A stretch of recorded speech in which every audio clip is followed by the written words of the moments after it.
Meus queridos alunos, a paz do Senhor Jesus Cristo, seja bem-vindo em mais uma aula de teologia, onde nós estamos falando nessa aula em especial a respeito de religiões e seitas, segundo o nosso livro didático do Paulo Leivas Macalão. E aproveitando essa oportunidade, você que está assistindo essa aula ou essas aulas e ainda não faz parte do nosso curso, eu te convido a fazer parte e você será edificado pelo poder da palavra de Deus. Receberá os livros em sua casa e no final do curso você será credenciado, tá? Porque esse curso é um curso credenciado pelas Assembleias de Deus, Seminário Teológico Paulo Leivas Macalão. E meu nome, talvez você não conheça, professor João Vitor. Que Deus te abençoe em nome de Jesus. Pois bem, nós estamos estudando neste período, a respeito de religiões e seitas. E na aula de hoje eu quero falar em especial a respeito de uma seita ou de uma falsa religião, conhecido como maçonaria, ok? Só para a gente recapitular e entender o que é religião novamente.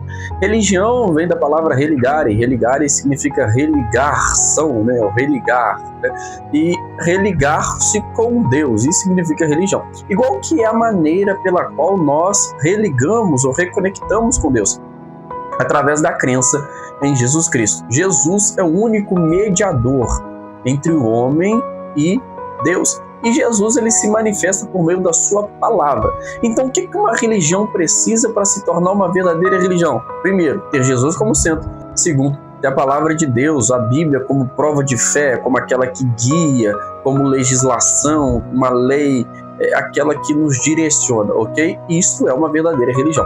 Tudo aquilo que não tem Jesus como centro e a Bíblia como prova de fé não é uma religião, ou é uma falsa religião, ou uma seita. E nós vamos falar a respeito hoje da falsa religião, chamada maçonaria. É interessante ressaltarmos que alguns maçoretas, algumas pessoas da maçonaria, não consideram a maçonaria uma religião, Eles consideram como uma filosofia de vida, uma forma de viver, uma organização social ou filosófica, mas na verdade é sim uma religião. Por quê?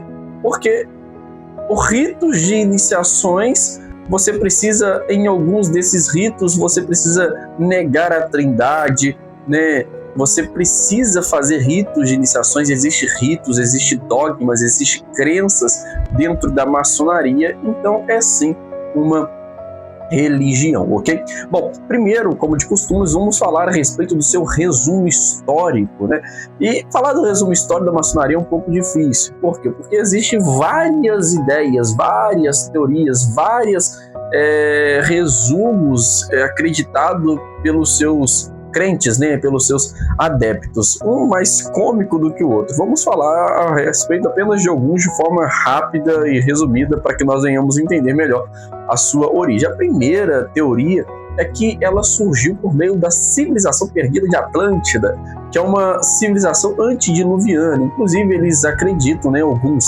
não generalizando, acreditam que os deuses, não gostando da forma com que a civilização da Atlântida estava crescendo, os deuses mandaram então o dilúvio, E o dilúvio veio para destruir a civilização antediluviana.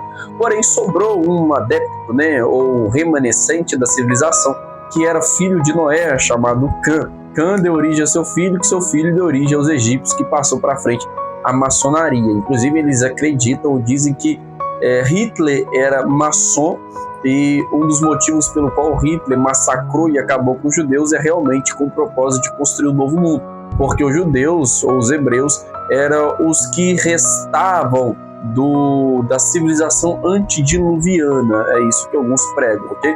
Enquanto os hebreus existirem, era impossível estabelecer um paraíso na Terra, um novo mundo, ok? Então o objetivo era acabar com todos os antediluvianos. Bom, a segunda teoria que saiu do Egito, porque como explicar as pirâmides construídas no Egito? Alguns falam que é extraterrestre, outros falam que é deuses, outros falam que essa tecnologia veio de Atlântida mesmo, ou de pessoas super desenvolvidas. Então alguns acreditam que a maçonaria surgiu no Egito. Bom, a teoria mais difundida a respeito da maçonaria, e que eu acho que é a menos menos cômica e menos ficção científica, né, a mais pé no chão e a que mais faz sentido, é que a maçonaria surgiu na época de Salomão, na construção do formoso, lindo, magnífico templo construído por Salomão. Bom, Salomão estava construindo um templo magnífico e muitos construtores, muitos arquitetos e pedreiros de todos os lugares do mundo, os mais importantes, mais inteligentes, faziam parte desta construção. E nos momentos de folga, seja a hora do almoço, seja a hora do café, entre outros momentos, esses arquitetos e pedreiros se reuniam em um salão, que mais tarde passou a ser chamado loja, para poder conversar a respeito das habilidades profissionais, e nada mais. Eles conversavam a respeito de técnicas novas que eles aprenderam ao longo do trabalho, maneiras de construir, maneiras de usar ferramentas, nada mais do que profissionalmente, tá? Uma conversa profissionalmente. Só que com o tempo eles perceberam que eles estavam se tornando pessoas muito inteligentes, quando eles discutiam as ideias de trabalho muito especiais, né? Foi aí, neste momento, que eles tiveram uma ideia. Vamos esconder os segredos que nós conversarmos aqui do resto do mundo, do resto dos pedreiros, dos restos dos arquitetos. Por quê? Se todos os pedreiros ou se todos os arquitetos souberem aquilo que a gente sabe, nós vamos perder o nosso lugar e todo mundo vai ficar igual. Então vamos esconder esse segredo e guardar só pra gente.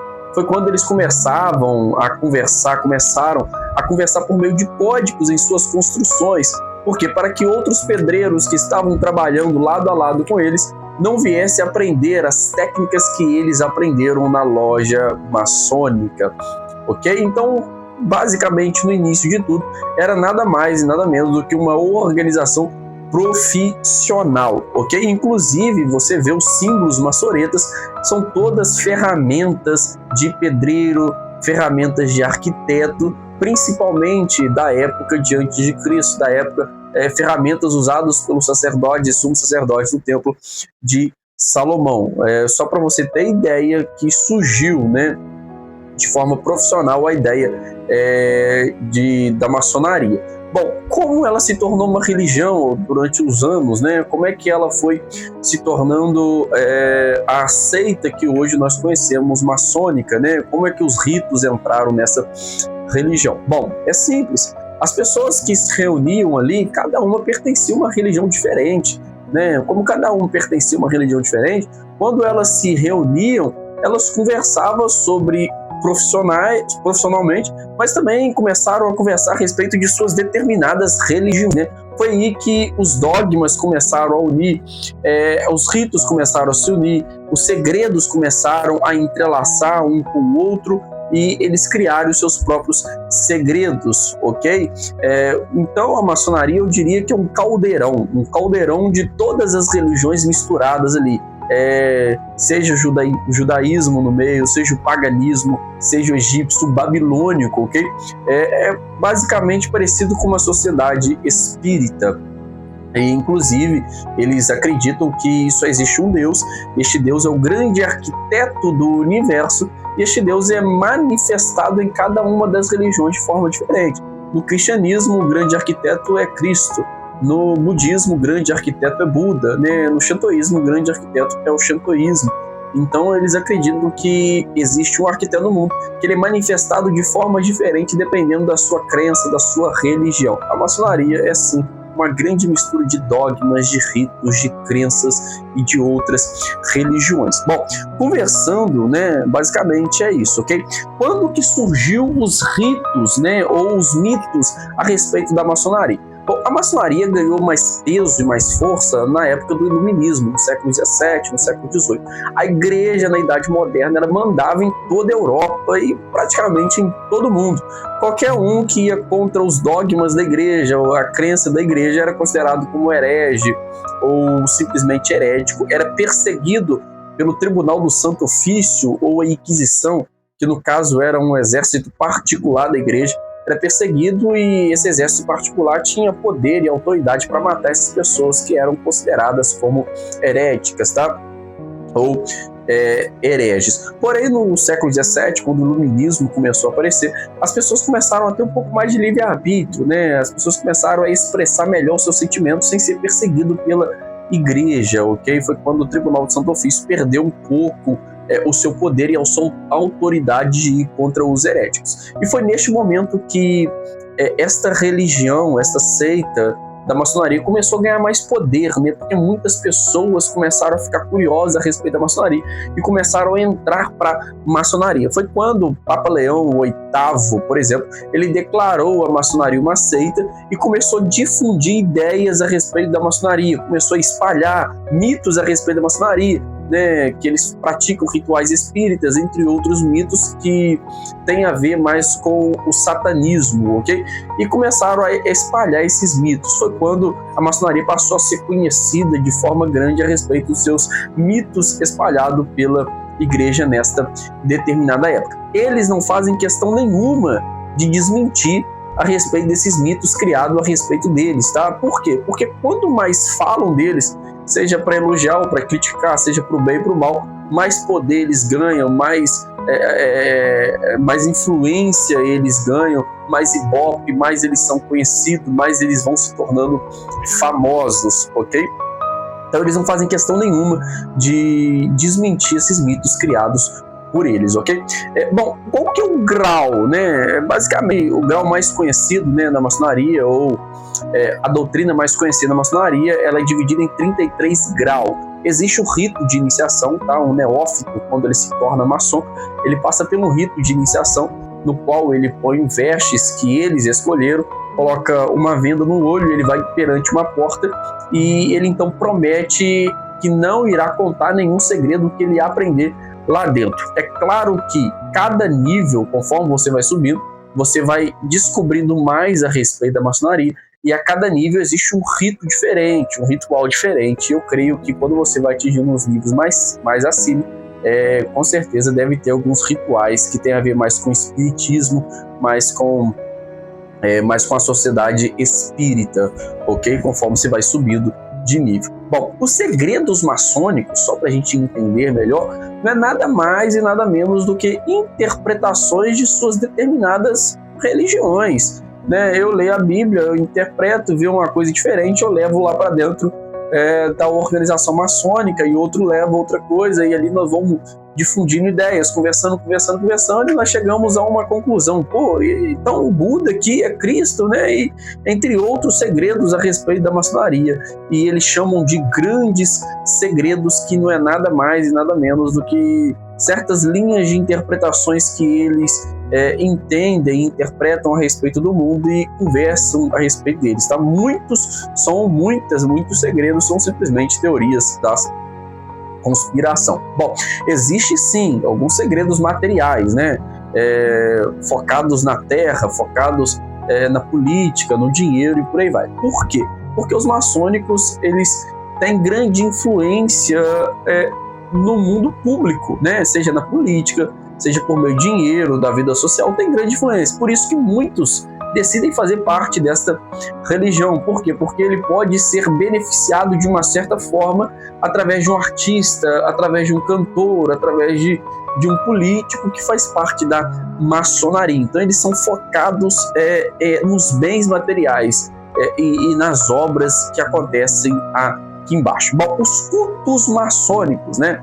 Os cultos maçônicos simplesmente são cultos normais, porém que às vezes é muito normal dentro da maçonaria o líder religioso que dá início ao culto, ele fazer uma assimilação ou uma ligação com um determinado padroeiro para dar início a um culto. Ou seja, ele faz uma assimilação com o Deus deles, que é o grande arquiteto do universo, com um determinado padroeiro. Existem orações, tá? Na maçonaria, existem orações na maçonaria, e essas orações, eles não são orações para um determinado Deus. Eles não falam nomes nessas orações, não fala Jesus, não fala Cristo, não fala Buda, não fala xetoísmo, nenhum outro nome, ok?